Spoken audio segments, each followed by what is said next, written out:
Yeah, I know you guys were expecting to be taught by the Lego man or the Minecraft man, but I don't have the toys to actually make stop motion animation, and I don't know if I have the patience for that either. So anyway, I am conflicted on what we're going to do for this next assignment because normally, like, I do something kind of fun and easy, but now, I said this for the other class. There's an old Chinese curse that says, "May you live in interesting times." Interesting times are often things like the plague or World War II or now, and they're generally thought to be extremely unpleasant times to be alive. And I don't know about y'all, but I just want to be on a beach. Well, not really, because you could die. But why is the video so blurry? Did I do something to it? Sorry, just give me a minute. That's a little better.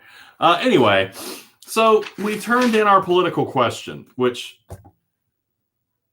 a political question now. And I got to say, I've been reading the posts in the discussion forum, and I'm anxious to see. I haven't quite started grading the actual papers yet. I'm going to start that later today and hopefully finish by Thursday. But I've been really pleased with what you guys did. I thought you were really respectful. I could tell you guys were a little nervous to go after a concept and just be really gung-ho about it, which, again, considering the environment we're in, I mean, I don't know, man. What's going on out there? I keep expecting zombies to try to break into the campus. Like, we got all those glass windows out there, and there's like, it just, Anyway, so I've been thinking really hard about what our next steps should be. And I've decided what I want to do. I want to tackle a problem that I've been fighting ever since I became an English teacher. And we're going to stick with politics. I know it sucks, and I know that none of us want to talk about politics, but we're going to kind of continue in this vein just a little bit because I feel like we need to spearhead some of these issues so that we can, I don't know, be proactive in the world a little bit. But I think one of the biggest problems we have today, and whenever someone speaks generally about the problems we have today, it's kind of a signal for you to just sort of turn your brain off and be like, all right, old man Bailey, you're going to climb up snow-covered hills both ways to school, like going there and coming back. But I wrote an article a long time ago. It got published, not to brag on myself, but it got published in a scholarly collection of essays, which I've got sitting on the floor over here. This was in the New Digital Scholar. And this book is so unbelievably outdated. And my chapter in here was one of the greatest achievements of my political career. And it was about research and the information diet in the millennial age. And I had a lot of really revolutionary ideas right now, which is probably why none of them ever took off, because people were terrified of it. But I've been fascinated at the way here it is too. Look at that. See? Embracing a New World of Research, if it'll focus, by David Bailey. Yay. I probably shouldn't leave that up there too long because I could probably get in trouble for exposing my own written material for copyright. But anyway, wrote a whole chapter in a book about this. Our information diet, especially the millennials and older, is extremely bad. And the thing is, we can blame this on a number of things. Where do you get most of your information, especially if you don't really watch a lot of news? I'm thinking about my mom. My mom gets a lot of her information on Facebook. And Facebook, it's not the best place to get information, right? Namely because Facebook is just a hose of potentially, not good material. And like I said last time when we were working on the political question, I kind of hinted in the direction we were going to go. It's not necessarily that you want to have only a diet of reliable material. You kind of want to have a diverse information diet. So how do we build something like that? Well, I'm returning to an older, more traditional assignment format that I used to do a long time ago. What we're going to work with is something called an annotated bibliography. Now, I'm not supposed to teach research this soon in the semester, but heck with it. I'm going to do whatever I want because I'm the teacher and I'm in charge, yo. But a bibliography is a collection of sources that you would use to write a longer paper. Now, your political question answered some very specific prompts about what you learned and yada, yada, yada. Let's stick with the topic of your question, whether it be, I'm trying to think of some of the examples I read about. I read some about gun safety, Second Amendment stuff. I read a lot about COVID-19, which I thought was really cool. You take that general topic and you look up as much information about it as you can, and you create this list of sources that you can use to help you expand your knowledge on that topic. Now, the reason I like this is because, and this is what I wrote about in the chapter, most millennials practice something called power browsing when they are assigned research. Now, you'll notice I'm not telling you a lot about what to write about. That is by design. I don't want you to make up your mind about what you want to say yet. That is something that really I do not like, because returning to the idea of how millennials do research, you get a paper assignment that's usually something like write a paper in support of or antagonizing abortion, right? That's one of the most cliched topics out there. Most students, and I know this because I did it all throughout graduate school, because I had some very bad information habits myself, even when I was getting my master's degree. You start with an opinion, right? So many of us start with an idea, a stance that we have, and rather than actually ingesting a bunch of information about it, we look for the stuff that supports our opinion. This is not good, right? But again, the reason I wrote the chapter the way that I did is because power browsing is a very junk food way of eating information. It's self-affirming. It's also weirdly effective. I can write an A paper about any topic, power browse my way through it, and crank that paper out within a day. And it would be good too. Now, I used to be able to do that as a student in college. It's an effective tactic, but it doesn't really give you much in the way of a diverse information diet. What you're going to want to do is you want to become knowledgeable about your subject before you start writing about it. And this is a step that most people completely miss when they do research. And in fact, I've argued in the past, if you're going to teach research, you don't want to teach it last. You want to teach it first. Because if you want to write a really good paper later, you want to be consistently learning about a topic over a series of weeks, not just building it within that last week of class. It doesn't work very well. So anyway, we're going to start this annotated bibliography very simply. And we're going to start in the discussion forum as well.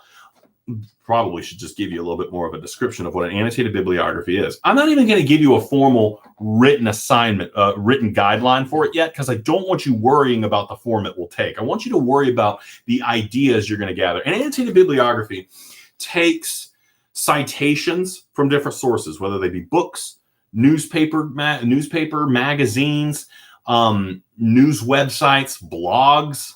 Careful of blogs, Twitter accounts, documentaries, TV shows, any sort of information. You can even give movies. It's just like a wide, gigantic bite out of the information ecosphere. And you go out and you look for a specific topic and you try to get a whole bunch of stuff about that topic. Now, here's another thing that differentiates the annotated bibliography that I want you to do as opposed to what you would do in a normal research paper. I don't even necessarily want you looking for specific stuff that's about the topic you want to talk about. It's about the wider topic, right? So let's say you were to be interested in discussing stuff about COVID-19. I don't want you thinking about what your opinion is. I want you learning about COVID-19 and other communicable diseases, right? It's about casting a wide net and getting a bunch of stuff and bringing it in. And you don't have to necessarily read all this information in detail. A lot of this stuff is going to be scanning, looking at the headlines, and going and digging in places where you think that information is more pertinent, purposely challenging your opinions whenever you find something that goes, against a little bit more against the grain. This is the gathering process. You'll go and you'll crunch it later. So what I want you to do, I want you to focus on macro sources. I use a lot of big words and I need to be careful about that. What is a macro source? A macro source is a place where you find other sources, a feed, right? Something that's posting about a topic continuously, that's giving you information as a spout. I'm getting stuff from this source. Here's, again, some examples. Those are the examples I just gave you earlier. Magazines, news websites, news channels give you that spout. Scholarly journals, but I don't really want you worrying about that yet, because that's going to be like putting your nose in a fire hose. Like, well, again, do I want to go scholarly yet? I kind of don't want to, because that has a lot of political implications in it. So I want you to, right now, think about 5 macro sources of information that you could get about your topic. Now, I don't necessarily want you just doing Fox News or CNN or MSNBC. Let me give you something a little bit more specific. Let's say you're talking about COVID-19. I know I keep bringing this up over and over again, but I mean, it's timely, right? I like timely topics because you're going to be getting a lot of information about these things. So, and that's one of the reasons I asked you to ask a political question. Politics is something that's constantly updating and constantly on the move. So I kind of tailored you to that. So if you wanted to get more information about COVID-19, you might want to go on to CNN or Fox News and look for the specific part of those websites that's giving you that material.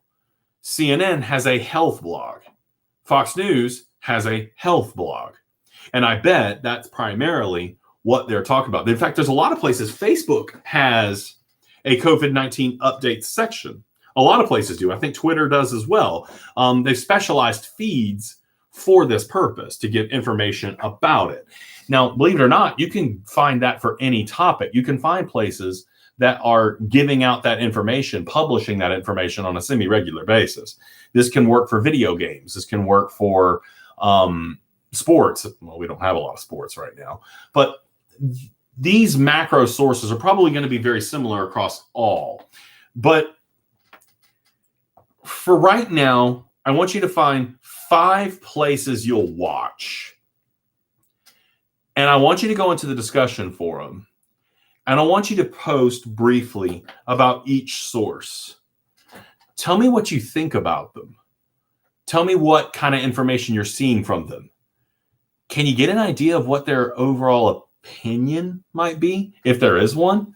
What kind of stuff are you seeing in regard to your topic? Be creative.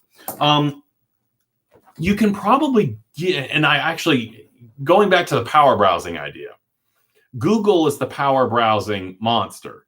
You can go into Google and type out your opinion and get the information. But if you go to Google and you fight really hard against the opinion, you can find this stuff and just kind of sort of take it. You don't even necessarily have to worry so much about differentiating good sources from bad sources yet. We can talk about that later as well. Because believe it or not, there are times when a bad source of information might be useful, right? Especially if you can identify it as a quote unquote bad source of information. This is the first step to creating the annotated bibliography. Now, I want you to post this stuff in the forum because you're going to need it later. You're going to need to go back and access the things that you've discussed, and we'll build upon it and expand it.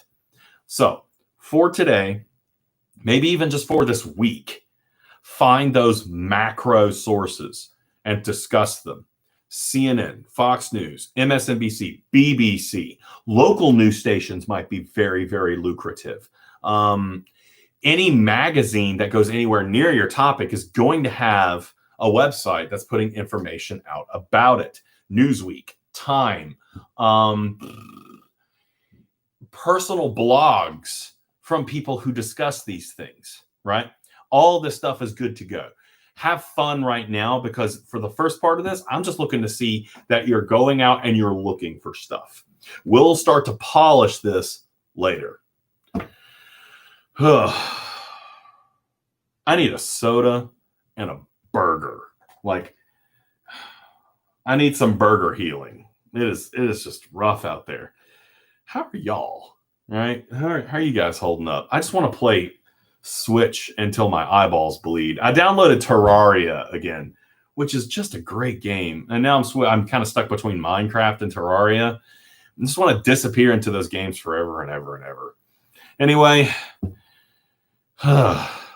happy writing. Happy writing.